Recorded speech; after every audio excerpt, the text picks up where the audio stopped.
विशाल eagle शेर और विशाल सांप। सौतेली शेरनी माँ, अनंत शेर का बच्चा।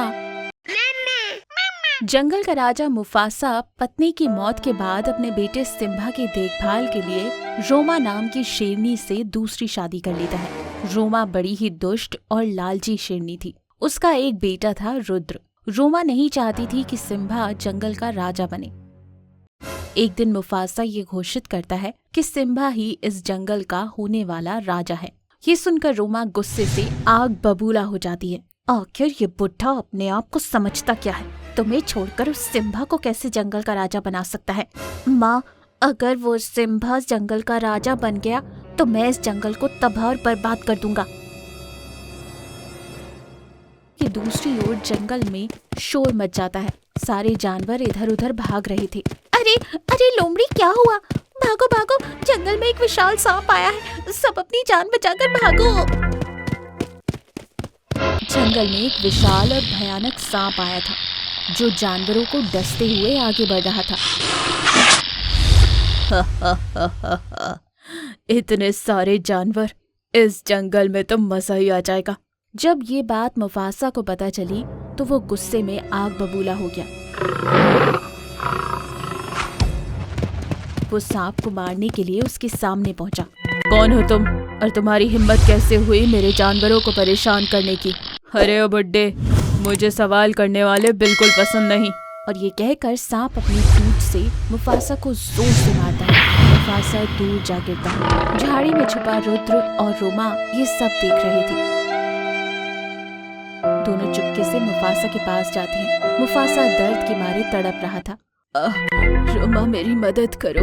पर मदद करने की बजाय रोमा और रुद्र मुफासा पर बार बार हमला करते हैं, जिसके चलते मुफासा की मौत हो जाती है। अब तुम्हें इस जंगल का राजा बनने से कोई नहीं रोक सकता। इसकी मौत का इल्जाम हम उस सांप पर डाल देंगे। सिम्बा अपने पिता का बदला लेने सांप से लड़ेगा और वो उसे मार डालेगा। फिर हम आराम से सिम्बा का काम तमाम कर देंगे। एक तीर दो निशाने। सही कहा माँ। दोनों मगरमच्छ के आंसू लिए हुए सिम्बा के पास जाते हैं। बेटा सिम्बा, तुम अनाथ हो गए। उस दुष्ट सांप ने तुम्हारे पिता को मार डाला। हमने बहुत कोशिश की तुम्हारे पिताजी को बचाने की, पर ये कहकर रोमा मगरमच्छ के आंसू बहाने लगती है। अपने पिता की मौत की खबर सुनकर सिम्बा गुस्से में और दुख में आग बबूला हो जाता है। माँ, संभालो अपने आप को। मैं वादा करता हूँ कि मैं उस दुष्ट सांप को जिंदा नहीं छोड़ूंगा। हाँ सिम्बा, जाओ जाकर उस सांप को मार डालो। हमसे उसने हमारे पिता को छीन लिया है। सिम्बा सांप के पास जाता है। इधर सांप जंगल में दहशत मचा रहा था। रुक जा, अगर एक भी कदम आगे बढ़ा है तो तेरी खैर नहीं। तेरी हिम्मत कैसे हुई मेरे पिताजी को मारने की? अच्छा, तो वो बुड्ढा तेरा बाप था? चल कोई बात नहीं, तुझे भी तेरे बाप के पास पहुंचा देता हूँ। ये बात सुनते ही सिम्बा जोर से दहाड़ मारते हुए सांप की ओर बढ़ता है। दोनों के बीच लड़ाई होती है। वहीं दूसरी ओर कुछ दूर पर एक पेड़ के पीछे खड़ी रोमा और रुद्र इन दोनों की लड़ाई देख रहे थे। माँ, तुम्हें क्या लगता है इन दोनों में कौन बचेगा? जो भी बचेगा वो हमारे हाथों मारा जाएगा। जैसे ही सिम्बा मरेगा मैं तुझे इस जंगल का राजा बना दूंगी। इधर सिम्बा सांप से लड़ते लड़ते काफी घायल हो गया था। वो एकदम से नीचे गिर जाता है। सांप सोचता है कि सिम्बा मर गया और वो वहाँ से निकल जाता है कि तभी रास्ते में सांप की नजर रुद्र पर पड़ती है, जो पेड़ के पीछे छुपा खड़ा था। सांप रुद्र को पीछे से डस देता है और वहाँ से चला जाता है। रुद्र, रुद्र बेटा, क्या हुआ? आंखें खोलो बेटा, कोई है, मेरे बेटे को बचा लो।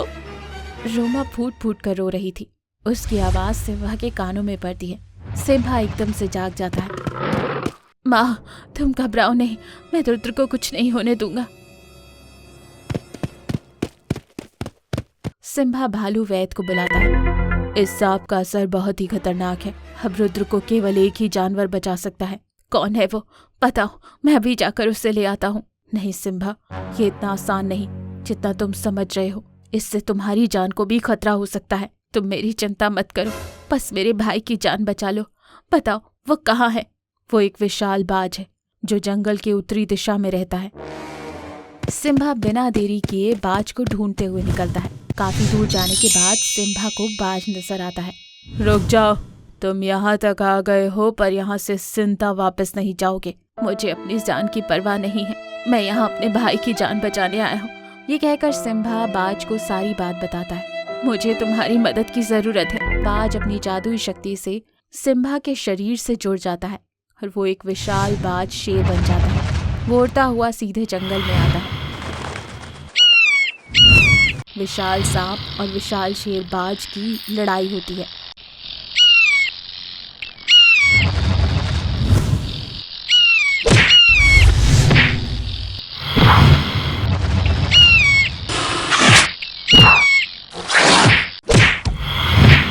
सांप बाज की शक्तियों के सामने टिक नहीं पाता और मर जाता है।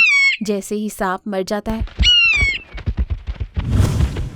विशाल बाज शेर से अलग हो जाता है। बाज रुद्र को अपनी शक्तियों से ठीक कर देता है। ये देख रोमा और रुद्र को अपनी गलती का एहसास होता है और वो सिम्बा से माफी मांगते हैं और जंगल में दोबारा खुशियां छा जाती हैं। इस कहानी से हमें ये सीख मिलती है कि जो दूसरों को धोखा देना चाहता है वो खुद एक ना एक दिन धोखा जरूर खाता है।